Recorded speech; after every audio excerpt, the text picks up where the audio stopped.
계속해서 말씀드리는 바와 마찬가지로 마태는 특별히 유대계 기독교인들을 향해서 이 복음을 전하고 있습니다. 그래서 마태는 예수 그리스도의 족보를 이렇게 이야기할 때 다윗의 족보를 가져왔고요.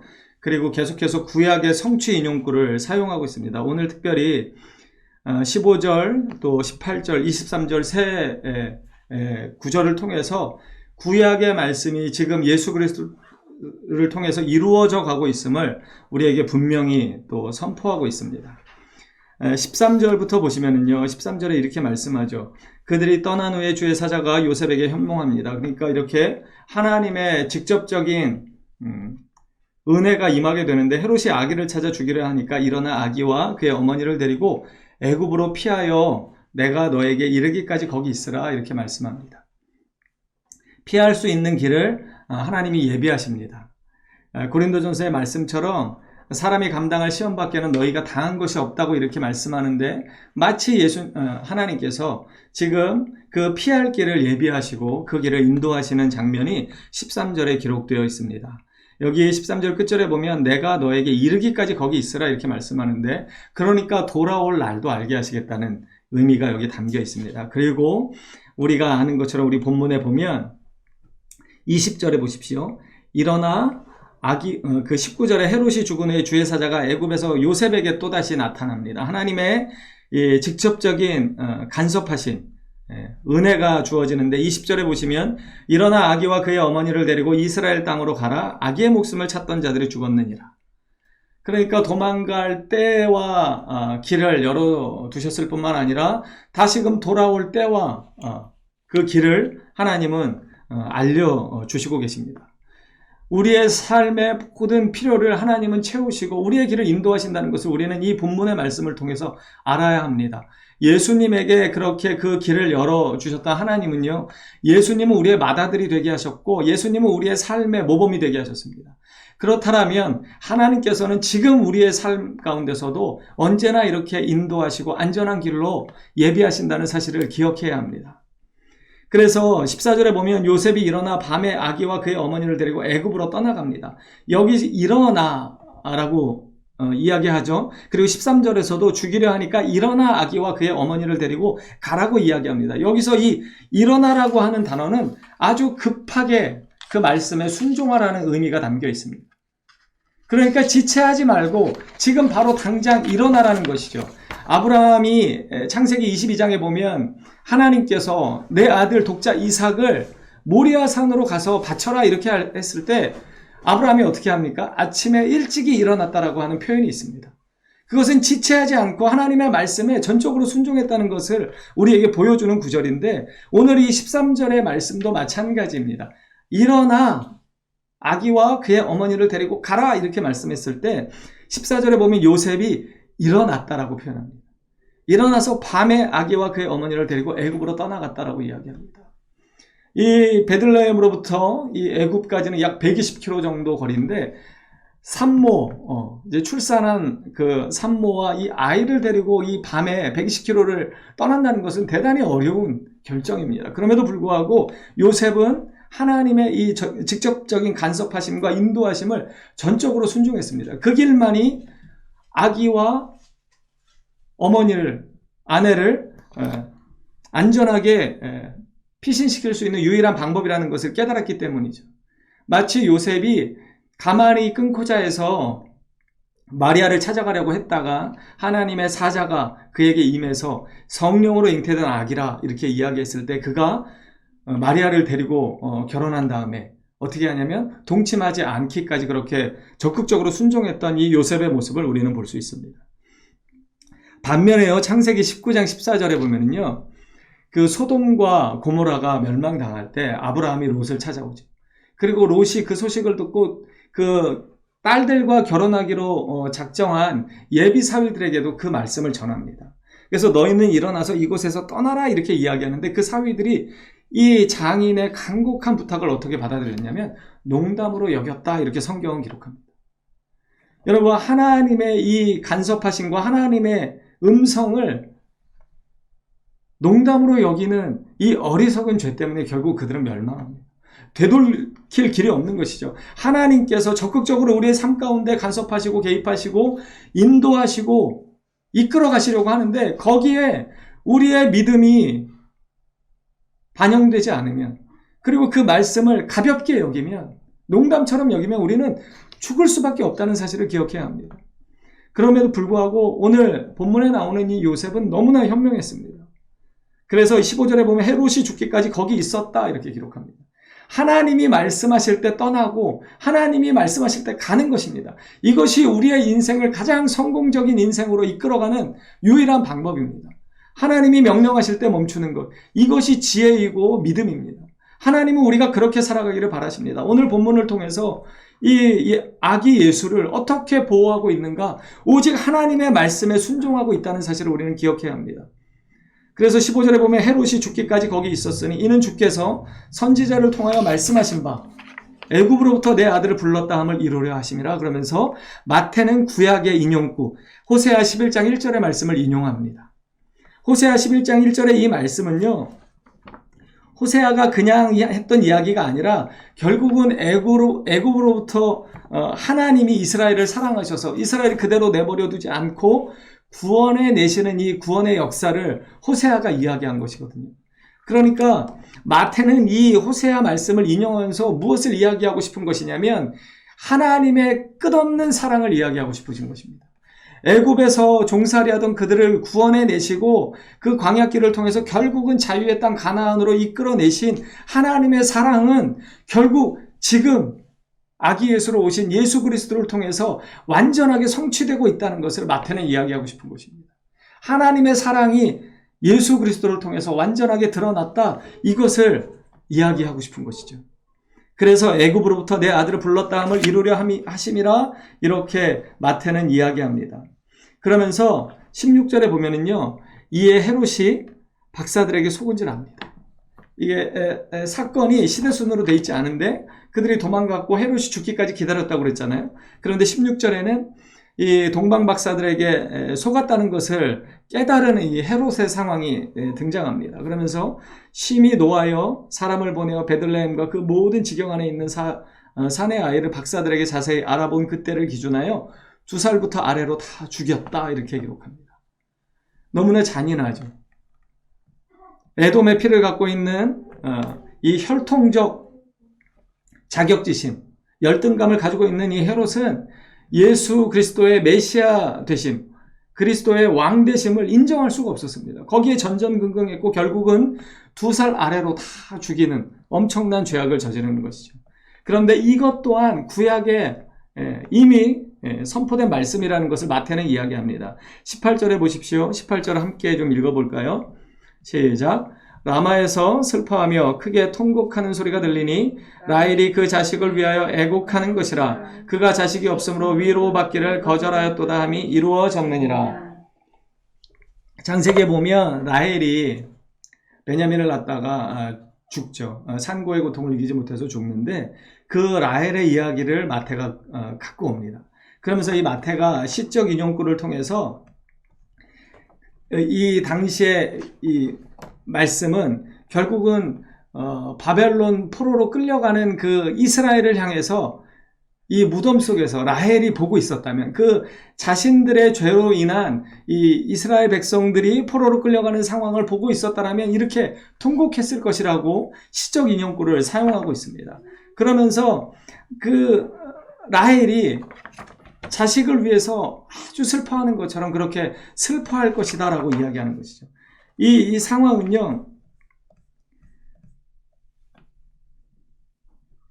예레미야가 예언한 내용, 예레미야 31장 15절의 말씀을 인용한 것인데, 이 예레미야의 시대는 어떠한 시대입니까?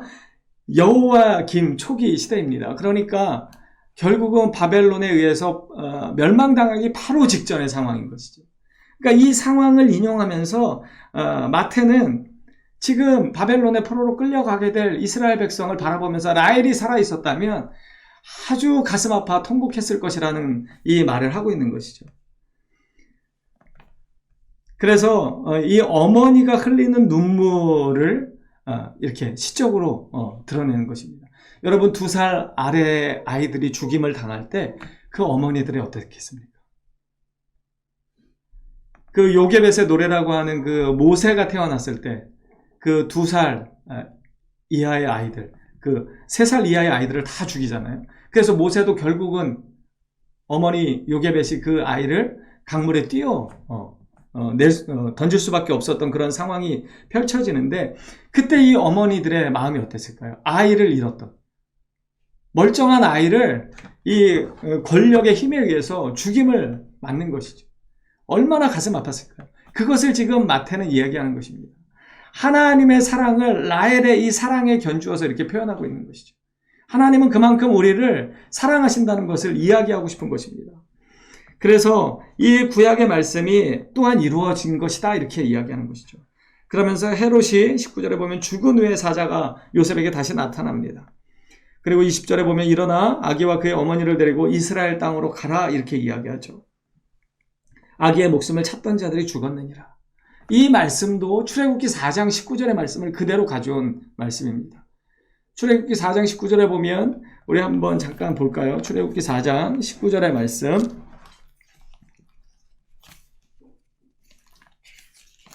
출애굽기 4장 19절입니다. 여기 보면 어떻게 설명하고 있냐면, 이 인용구를 그대로 가지고 왔는데 마태가 19절 읽겠습니다. 시작. 여호와께서 미디안에서 모세에게 이르시되 애굽으로 돌아가라. 내 목숨을 노리던 자가 다 죽었느니라. 네, 모세에게 지금 그 원래 왕자였던 모세가 그 애굽인을 죽였잖아요. 그래서 그것이 발각될까봐 이 바로의 이 위협을 피해서 도망갔는데, 미디안 광야로 한참이 지난 다음에, 한 40년 정도가 지난 다음에 하나님께서 모세에게 말씀하시는 거예요. 너의 목숨을 노리던 자들이 다 죽었느니라. 이 말씀을 그대로 인용하고 있습니다. 마태가 이 구약의 말씀을 인용하는 것은 하나님께서 구속의 역사를 구약에서만 이루는 것이 아니라 지금 예수 그리스도를 통해서 완전히 이루어가고 계심을 설명하고자 하는 것입니다. 그래서요, 이 구약에서 보면 이런 말씀이 있습니다. 구약에서는 그 이스라엘 백성들이 들포도나무, 그래서 포도나무, 열매 맺지 못하는 포도나무라고 이렇게 이스라엘을 말씀하시는데, 요한복음 15장에 보면은 예수님은 어떤 포도나무라고 말씀하시냐면 참 포도나무라고 말씀하십니다. 이렇게 예수님께서는 예수님을 통해서 구약의 모든 말씀이 이루어졌다는 것을 마태는 우리에게 설명하는 것입니다. 그래서 이 지금 아기 예수로 오신 예수 그리스도가 바로 왕이시고 메시아이시고 우리의 모든 구속의 은혜를 책임지실 구원자이심을 설명하는 것입니다. 그래서 21절에 보십시오. 요셉이 일어나서 들어옵니다. 하나님의 말씀 앞에 그대로 순종하는 요셉의 모습이 보이고 있습니다. 절대 순종이 돋보이는 것이죠. 이때는 어둠을 틈타 행동해야 할 아무런 장애 요소가 없었기 때문에 이제는 낮에 본국으로 들어옵니다. 그런데 이때요, 이 22절에 보면 아켈라오가 등장합니다. 이 아켈라오는요, 왕이 되기 전에 유대에 폭동이 일어났습니다. 그래서 왕이 되기 전에도 이 유대인들의 폭동을 완전히 진압하는데 폭력으로 진압해가지고요, 약 3,000명의 생명을 그냥 앗아갑니다. 그만큼 이 아켈라오도 아버지 헤롯 대왕의 그 잔인한 성격을 그대로 닮았습니다. 그렇기 때문에 오늘 본문에 보면 뭐라고 이야기합니까? 아켈라오가 있기 때문에 거기 가기를 두려워하는 것입니다.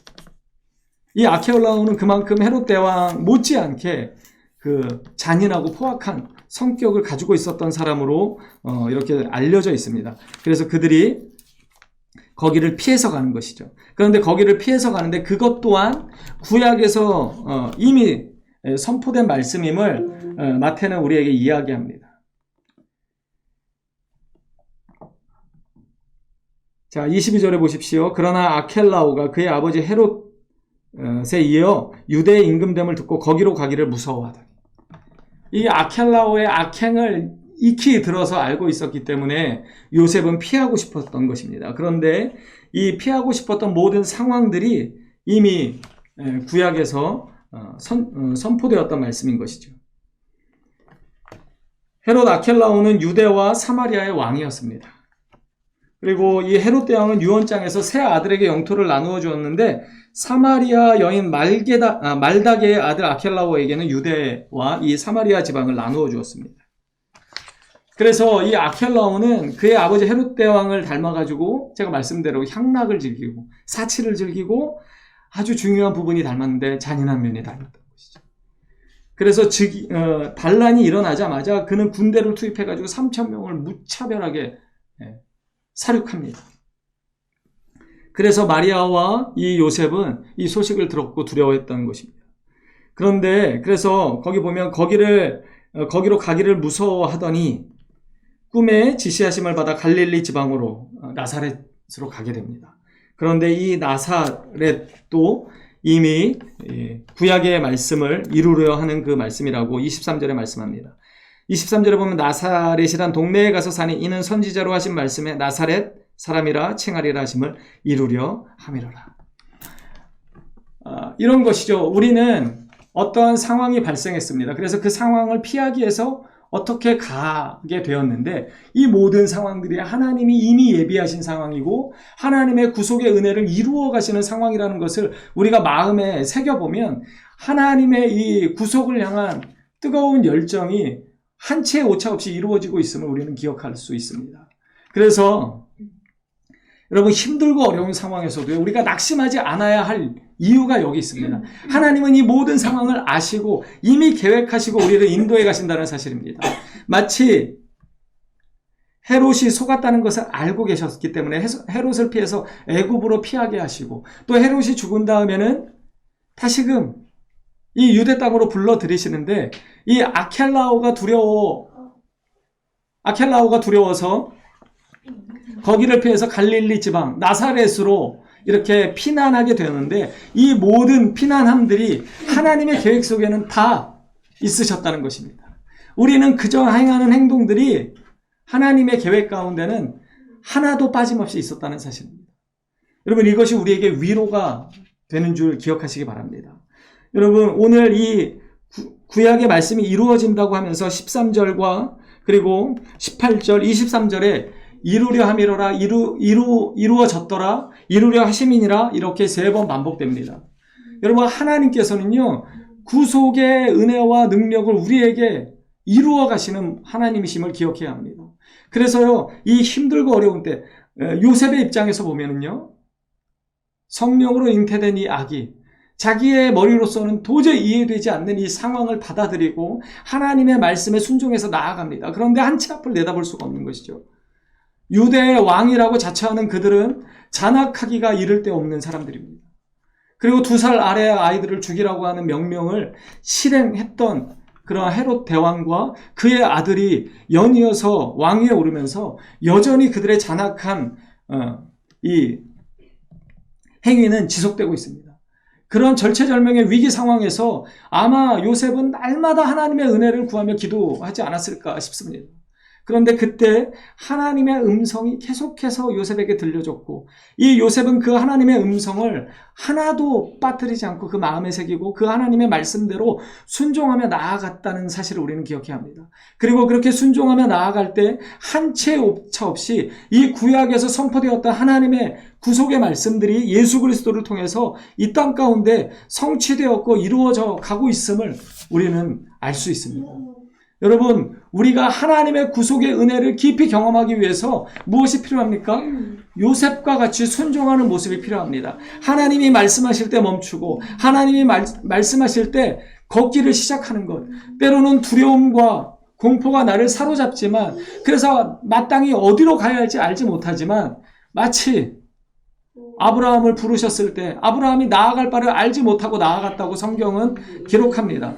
그래서 이 아브라함을 믿음의 조상이라고 감히 말씀하는 것이죠. 여러분 우리에게 하나님이 말씀하실 때가 있습니다.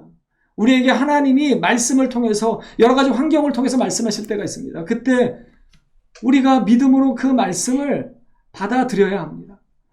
성령에 민감하지 않으면 하나님의 말씀으로 받지 못할 때가 있고 이 말씀을 가볍게 여길 때가 있습니다.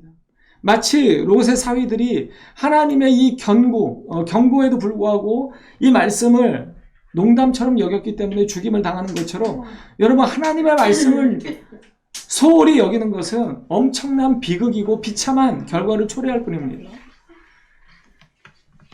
여러분 오늘 이 짧은 구절을 통해서 하나님이 너무나 세심하게 그리고 하나님의 구속을 이루어 가시는 이 은혜를 우리는 마음에 새겨야 합니다. 그리고 하나님 앞에 순종하기만 한다면 어떠한 어려움과 공포와 두려운 상황에서도 하나님은 반드시 우리를 건져내시고 인도하시고 가장 안전한 길로 우리를 이끌어 가시는 분이심을 기억해야 합니다. 여러분 그 이사야 48장 10절과 11절의 말씀을 저는 좋아하는데요. 내가 너를 택하였는데 은처럼 하지 아니하고 고난의 풀무불에서 너를 택하였다 이렇게 이야기합니다. 고난의 풀무불, 이 고난을 통해서 우리가 정죄되는 것이죠. 그러면서 바로 다음 절 11절에 뭐라고 말씀하시냐면 내가 나를 위하며 내가 나를 위하여 일을 이룰 것이라. 어찌 내 영광을 다른 자에게 주겠느냐. 내 이름을 욕되게 하지 않겠다. 하나님이 말씀하시면서 내 영광을 다른 자에게 주지 않고 야곱, 이스라엘에게 구원의 은혜를 베푸시겠다 약속하십니다. 여러분 저는 오늘 이 말씀을 이렇게 준비하면서 이사야서의 이 하나님의 말씀이 떠올랐습니다. 내가 나를 위하며 내가 나를 위하여. 하나님은 하나님의 이름을 위해서 하나님의 영광을 위해서 우리를 향하신 이 구원의 계획을 절대로 포기하시거나 철회하시거나 번복하지 않으십니다. 그래서 우리를 한번 선택하시면 우리를 끝까지 구원의 은혜로 이끌어 주시는 분이 바로 하나님이십니다. 그런데 누가 이 구원의 은혜를 삶의 언저리마다 하나님의 이 인도와 도우심을 경험할 수 있습니까? 오직 하나님의 말씀에 집중하는 자입니다. 하나님의 말씀에 목숨을 걸고 그 말씀을 붙잡고 살아가기로 다짐하는 자들입니다. 말씀을 통해서 하나님이 우리에게 이 모든 어려움 가운데 살 길을 예비하시고 피할 길을 내어주실 때 우리의 영적인 귀가 열리지 않으면 이 말씀대로 살아갈 수가 없습니다. 여러분 주의 사자가 현몽하는 이 일이 지금도 저는 가능하다고 믿습니다. 하나님의 말씀을 통해서 환경을 통해서 여러 가지 믿음의 이 동지들을 통해서 하나님이 말씀하실 때가 너무나 많거든요. 여러분 우리가 꼭 기억해야 하는 것은요. 하나님이 이루어 가고 계시다는 것입니다. 이루려 하시고 이루어 가시고 결국은 이루어 가시는 하나님. 이 하나님의 은혜와 능력을 우리는 기억해야 합니다. 여러분 나는 부족하고 연약합니다. 그래서 나는 아무것도 할 수 없을 것 같지만 하나님은 그런 나를 선택하시고 예수 그리스도의 십자가의 은혜로 나를 붙잡아 주셔서 하나님께만 순종한다면 하나님의 말씀 앞에만 순종하기로 작정한다면 하나님은 우리를 통해서 하나님의 구속의 은혜를 하나님의 하나님 되심을 하나님의 그 놀라운 영광을 드러내시기 원하신다는 사실을 우리는 기억해야 합니다.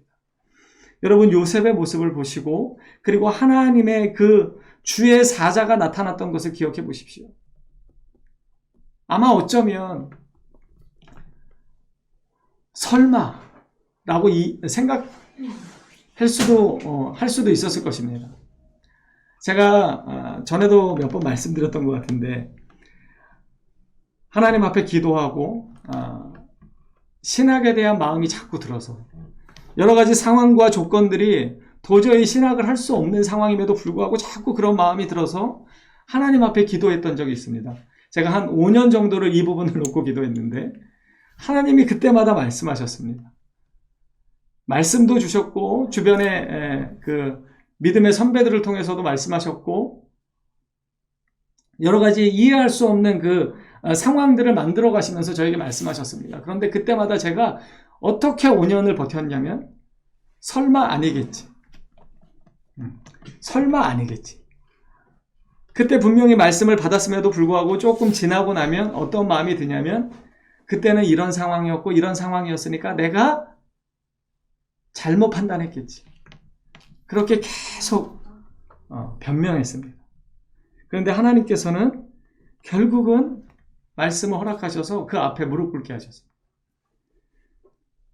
여러분, 아마 요셉이 이 주의 사자가 현몽하고 하나님의 말씀이 주어졌을 때 그가 연약하고 부족했던 이 믿음 없었던 저처럼 아니겠지 했다면 얼마나 더 고난의 길을 걸어갔을까요? 여러분, 우리의 삶을 보시면은요, 우리는 욥이 아님에도 불구하고 고난을 겪을 때가 있습니다. 그런데 사실 잘 생각해 보면 그 고난들은요, 하나님이 우리에게 주시는 고난이 아니라 우리가 하나님의 말씀에 순종하지 않았기 때문에 겪는 고난일 때가 너무나 많이 있습니다. 저도 마찬가지고. 하나님의 말씀 앞에 그냥 납작 엎드리고 순종했다 하면 그 길을 가지 않아도 되는데 괜히 돌아가는 것이죠.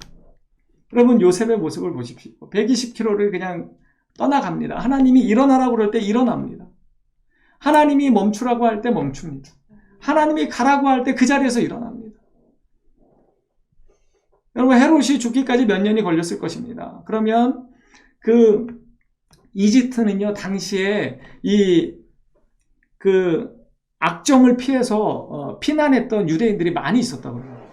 뭐 100만 정도가 됐다고 합니다. 이집트 안에서도 이 유대인들이 기거하는 그 장소가 있었다고 해요.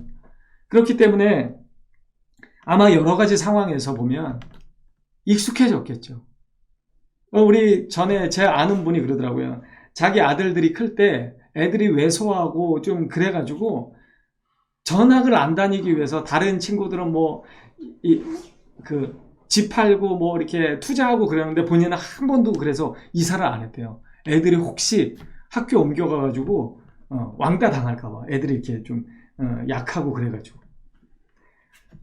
요셉이 만약에 인간적인 마음으로, 마리아가 인간적인 마음을 가지고 이집트에서 그래도 좀 자랐는데 우리 예수가 여기서 잘 자라서 이제 적응했는데 하나님의 말씀이 주어졌을 때 그것 때문에 망설이거나 지체했다면 얼마나 이 하나님의 구원의 계획이 미루어졌을까요? 하나님의 계획은 멈추진 않습니다. 절대로 하나님은 그것을 이루어 가시는 분이시기 때문에 그것을 포기하지 않기 때문에 그것은 이루어지지만 혹시 나 때문에 그것이 미루어졌다면 얼마나 그게 하나님 보실 때 답답하겠습니까? 여러분, 이루어 가시는 하나님을 신뢰하십시오. 어떠한 상황에서도 우리를 끝까지 십자가의 은혜로, 구속의 은혜로 인도해 가시는 이 하나님의 능력을 여러분 의심하지 마십시오. 오직 하나님을 신뢰하십시오. 그래서 하나님이 여러분에게 말씀하실 때, 환경을 통해서 말씀하시고 이 계시된 말씀을 통해서 여러분에게 말씀하실 때 그것이 때로는 부담이 되고 때로는 그것이 거리끼는 것이 될 때라도 하나님을 신뢰하시고 이루어 가시는 그 하나님의 능력을 붙잡고 순종하며 나아가는 우리가 되었으면 좋겠습니다. 그렇게 우리의 삶이 주님의 말씀에 따라 살아간다면 우리의 삶을 통해서 하나님의 살아계심이, 예수 십자가의 복음의 능력이 드러나게 될 줄 믿습니다. 저와 여러분이 우리에게 주어지는 하나님의 말씀을 믿음으로 아멘하고 그 말씀을 따라 어디고 나아가는, 그래서 마치 아브라함이 나아갈 바를 알지 못했지만 하나님의 말씀이 주어졌기 때문에 내 고향 친척 아비 집을 떠나가라고 했을 때 오직 그 아비와 친척과 고향을 등지고 떠났던 이 아브라함의 믿음처럼 우리도 하나님의 말씀을 따라 오직 믿음의 걸을 순례하는 그러한 저와 여러분 되기를 간절히 소망합니다.